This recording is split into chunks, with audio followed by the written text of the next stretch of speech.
Assalamualaikum warahmatullahi wabarakatuh. Perkenalkan, nama saya Vivin Adiani Rumbarfari dari Prodi D3 Gizi Reka 30. Di sini saya akan menjelaskan tentang RJP dan bagaimana cara mempraktekannya. Pertama-tama saya akan menjelaskan apa itu RJP. RJP yaitu singkatan dari resusitasi jantung paru. RJP sendiri adalah tindakan pertolongan pertama pada orang yang mengalami henti napas karena sebab-sebab tertentu seperti kecelakaan fatal, tenggelam, dan lain-lain. Nah, tujuan dari RJP sendiri adalah untuk mencegah terjadinya berhentinya sirkulasi atau pernapasan dan memberikan bantuan eksternal terhadap sirkulasi dan ventilasi. Nah, langkah-langkah dari RJP sendiri yaitu ada 5. Yang pertama D, R, minta tolong, C, A, B. Nah, D ini, D untuk danger, R untuk respon, C untuk circulation, A untuk airways, dan B untuk breathing.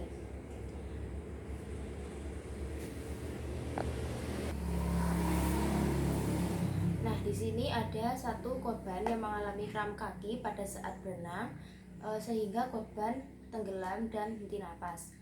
Yang pertama harus kita lakukan yaitu danger, pastikan keamanan 3A. 3A sendiri yaitu aman pasien, aman penolong, dan aman lingkungan. Aman penolong yaitu pastikan penolong memakai APD seperti sarung tangan, penutup kepala, atau alat perlengkapan diri yang lain. Yang kedua yaitu aman pasien, pastikan pasien diletakkan pada tempat yang datar, keras, dan tidak licin. Lalu yang ketiga aman lingkungan. Dikatakan lingkungan tersebut aman yaitu usahakan jangan dikerumuni oleh orang banyak agar sirkulasi udara lancar.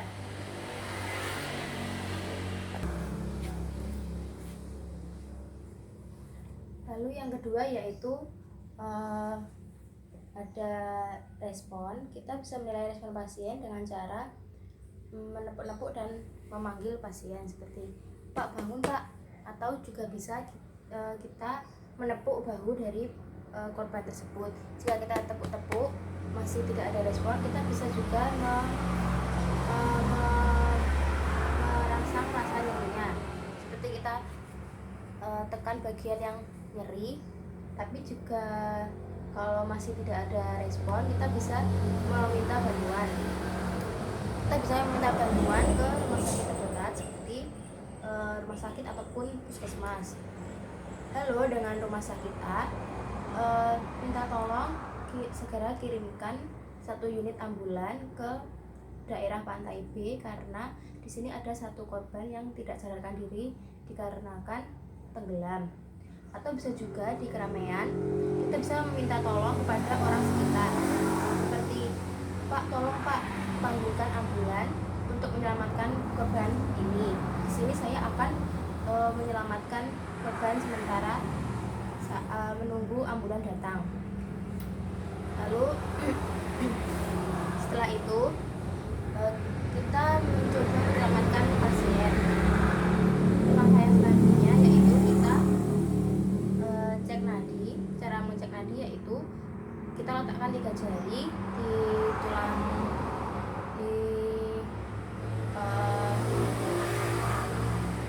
tulang likoid, lalu tarik 2 cm ke arah samping, ke arah penolong. Kita cek nadi.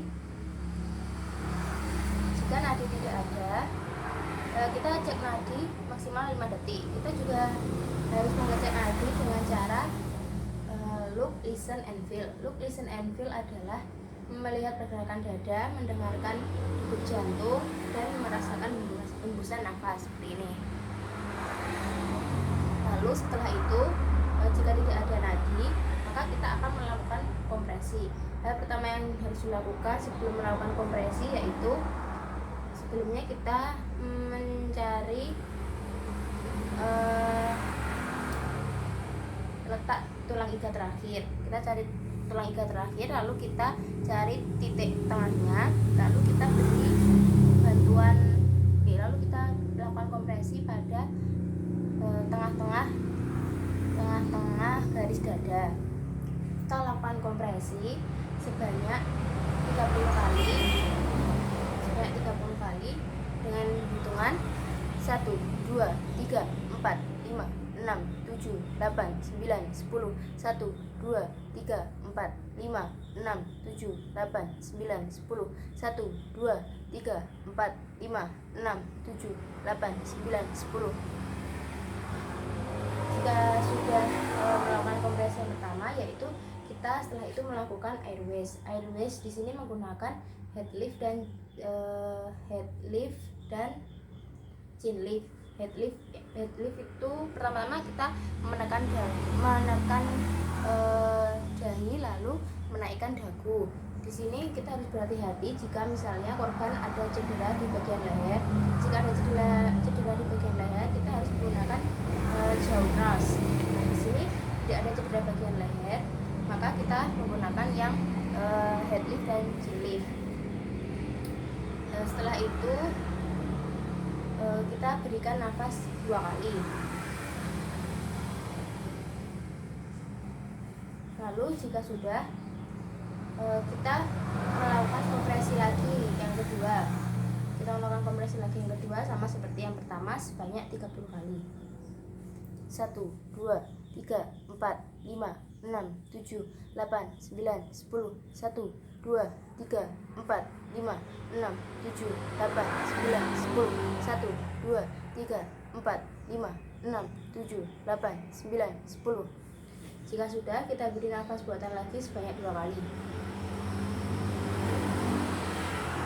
Lalu setelah itu kita lakukan lagi C yang ketiga. Caranya juga sama seperti yang sebelumnya. Kita lakukan 30 kali. 1, 2, 3, 4, 5, 6, 7, 8, 9, 10. 1, 2, 3, 4, 5, 6, 7, 8, 9, 10. 1, 2, 3, 4, 5, 6, 7, 8, 9, 10. Lalu kita beri nafas 2 kali. Setelah C yang ketiga, kita lakukan C yang keempat.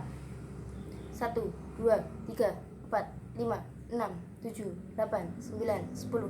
1, 2, 3, 4, 5, 6, 7, 8, 9, 10.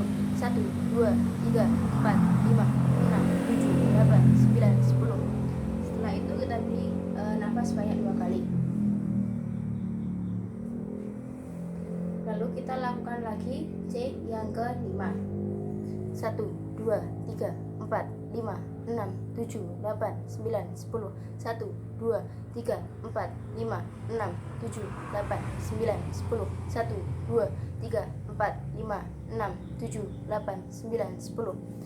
Setelah itu kita beri nafas lagi 2 kali. Jika kita sudah melakukan kompresi sebanyak 5 kali, lalu kita cek nadi lagi seperti tadi. Kita letakkan 3 jari di sebelah sini. Jika masih tidak ada nadi, maka kita harus melakukan kompresi lagi sampai nadi ada. Lalu jika nadi ada tapi nafas tidak ada, kita beri nafas buatan lagi sebanyak 10 sampai 12 kali per menit dengan atau juga bisa tiap 5 detik sekali selama 2 menit. Nah, jika nafas sudah ada dan nadi sudah ada, kita lakukan secondary survey, yaitu kita mengecek bagian-bagian tubuh seperti wajah, dada, tangan, kaki dan sebagainya, dan perut juga. Lalu jika sudah melakukan secondary survey, selanjutnya kita melakukan posisi miring mantap. Posisi miring mantap ini ada 2. Posisi miring mantap menjauhi penolong dan posisi miring mantap mendekati penolong.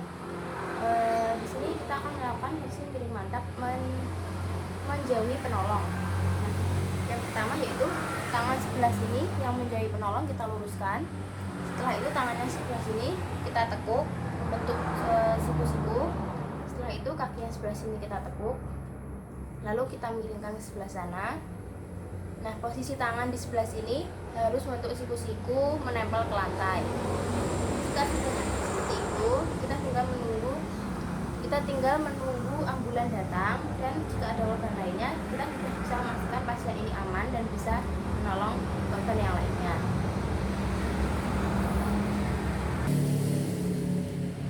Sekian yang dapat saya sampaikan. Begitu itulah tadi cara mempraktekkan RJP pada korban yang tenggelam. Nanti jika ada korban-korban yang lainnya, kita juga harus menyesuaikan korban tersebut. Jika ada patah tulang rusuk, kita tidak boleh melakukan RJP dengan cara seperti itu. Sekian dari saya, terima kasih.